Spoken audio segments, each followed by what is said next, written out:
In this video, I'm going to show you how to estimate your toolpath times more accurately using the Toolpath Summary tool. So the first thing we need to do is to go over to the right hand pane here and click on this button here to expand the toolpath list. Now you can see that I've got two toolpaths listed. I've got a V-carving toolpath and a cutout for my lovely barbecue backyard barbecue design here. Now the tool in question we need is this one here, which is the Toolpath Summary tool. You can see it's got a clock icon to demonstrate that we'll be working with time. Now you can see right now the visibility of my toolpaths is off. Now pay attention to what happens when I click on this tool. You'll notice that the visibility has now been turned on. Now that is because the software has recognized that there are toolpaths within this file. And to accurately help demonstrate what the times for these toolpaths would be, it needs to see the toolpath. So it's turned them on for us, and you can see here, if I just go down to the kind of bottom half of the menu here, you can see that we have total machining time with 18 minutes and 5 seconds, with a V-carving toolpath being 15 minutes of that, and a cutout being 2 minutes of that, or almost 3 minutes of that. I'm just going to drag this form up a little bit for you so you can see that nice and clearly. And you'll see if I turn off the visibility for just one of these toolpaths, so for example, if I turn off the V-carving, you'll notice the total machining time has now changed to reflect only the cutout, which is 2 minutes and 52. If I turn that back on again, you'll notice the machining time has now gone back up to 18:05. So just thought I'd point out that you can use that to see individual toolpath times if you want to. You can turn off the visibility, and by default, when you enter this tool, it will turn on the visibility of your toolpaths. So let's go over the menu here. So you can see here we've got the name of this tool. So you've got the Toolpath Summary form. And then we have underneath the total machining time, as I mentioned earlier, which is 18 minutes and 5 seconds. And then we have the individual toolpaths. They'll be listed in this box here. So we've got our V-carve and our cutout, and they are 15 minutes and 13 seconds and 2 minutes and 52 seconds respectively. So right away, a nice and clear estimation of your machining time. Now, at this stage, it's really important to note that this is a completely theoretical time, because every CNC machine and controller handles cutting differently, or handle 2D cutting, 3D cutting, acceleration or deceleration in different ways depending on the setup of the particular CNC machine and its capabilities. So to more accurately try and get a reflective time of our actual cutting time, we can use this form to try and get a more accurate look at how long it's going to take for our cuts in reality. So right now, we don't know if this is actually accurate. So how do we start getting more accurate? Well, let's go into the next part of the form here. So you can see I've got the time estimates based on, and the first option I have here is the rapid rate. Now, the rapid rate is when the tool will lift up and move its fastest possible speed across the job to then plunge down again and start machining again. So that is the rapid rate. And this value here is appropriate for my machine, but if you ever need to find out what yours is, you can contact your machine manufacturer. They'll have done a plethora of tests on their machine with various materials. So it's always a good place to start with your machine manufacturer, because they'll be able to give you a good figure to start from. You'll notice to the right of that field here, which I can change, by the way. So if I want to put in 200, I can do that, or any value I want to. But to the right of that, you'll notice I have a drop-down list, and you'll notice it has millimeters per second, millimeters per minute, meters per minute, inches per second, inches per minute, and finally feet per minute. So whichever value you'd like to use here, you can choose. In my case, I like working with millimeters a second. That's appropriate for my CNC machine, so I'll keep it on that. And now we'll get on to the scale factor. Now, what is the scale factor? Well, currently you can see it's set to 1. And what this does, it allows you to more accurately represent your toolpath times. I'll give you a live example of one. So right now you can see that the total machining time here is 18:05. Well, what I would do to try and get the scale factor correct is I would literally run this job as is on the CNC machine with a scale factor of 1. So whenever you're doing this test for the first time, run it with a scale factor of 1. And then I would time it on the CNC machine. And then let's say on the CNC machine, it took 44 minutes. Now, that's over double the time I've currently got here. So I could start setting a scale factor of 2, and you'll see that this value will change for the total machine time when I enter that value. And you see now it's gone up to 35, 34. So effectively double. But I said mine took about 44 minutes, so I'll enter a 0.5 here. And you can see now it's reflected that when it says 44 minutes and 19 seconds, which is very close to what the actual time was cutting this out on the CNC machine.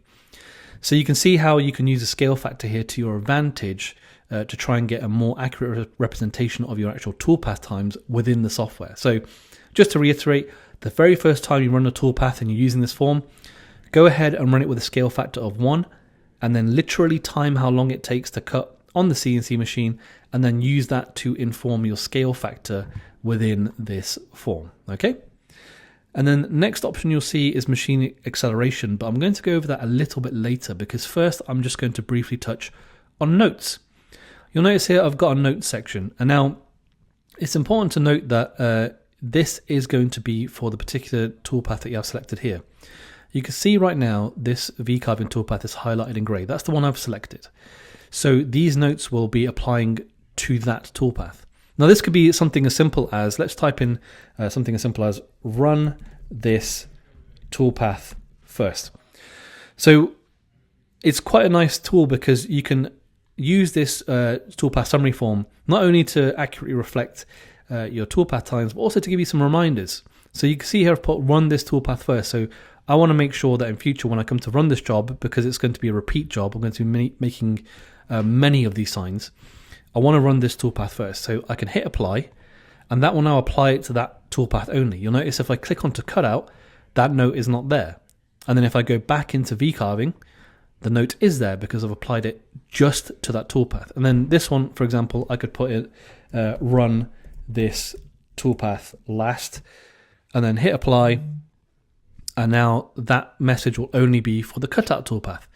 So you can see this one says first, this one says last. And if I want to get rid of it, highlight it, and you can just delete it, hit apply, and that note is now gone.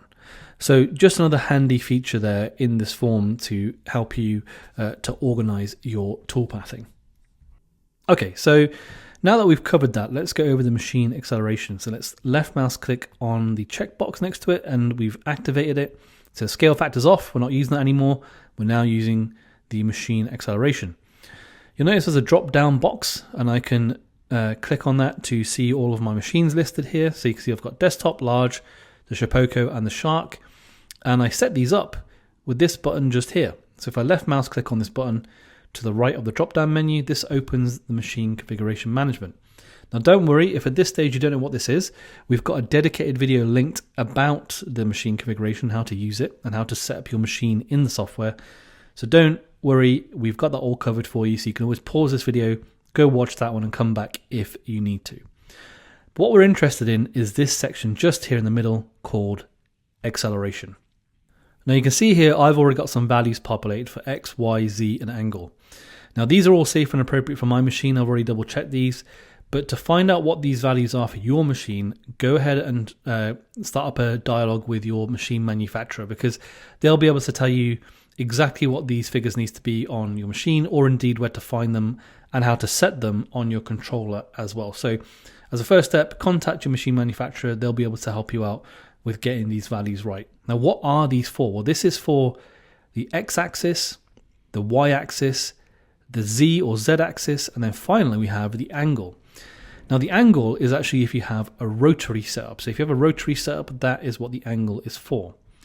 So let's go over to the right hand side and see what we're working with in terms of values. You can see if I left mouse click this drop down list, I've got millimeters per second squared. Now I double checked that's what I need for my machine, but as I keep saying in this video, double check that that's what you need for your machine, and as always your machine manufacturer will be able to help you with that. Then we've got the inches per second squared, we have millimeters per minute squared, inches per minute squared, meters per minute squared, and finally feet per minute squared. But I'll keep it on millimeters per second squared, and then at the bottom you'll notice that we have an option for the angle, and this is degrees per second squared, and then the other option is actually radian per second squared. So you can find out again from your machine manufacturer which one you need to use, and what the value should be. In my case, it was 25, but that is all good to go on my behalf. But as I keep saying throughout this video, you can find out from your machine manufacturer what you need to enter for this area just here. Now, to give you an example of this, if we just look in the background here, you can see I've got my border here for my barbecue sign. So what's going to happen is when the tool plunges into the material to start cutting, it will use the data from the tool database and your tool settings to plunge in, and then it will start accelerating to that speed that you set. If it can indeed reach that full speed, it will accelerate all the way, and that will also depend on how long this cut is. So depending on how long it is, it might have enough time to get all the way up to that full speed, it may not. But let's say in this case, it's able to plunge in, get all the way up to that speed, so it accelerates up to that speed, and then as it approaches this corner, it will decelerate.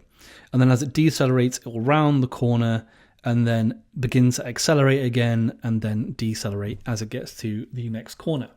So a good way to think of this is kind of like having a Formula One car versus a civilian car. They're going to take the corner on a racetrack, for example, at different speeds and in different ways. So it's a good way to think about it in terms of your CNC machine capability.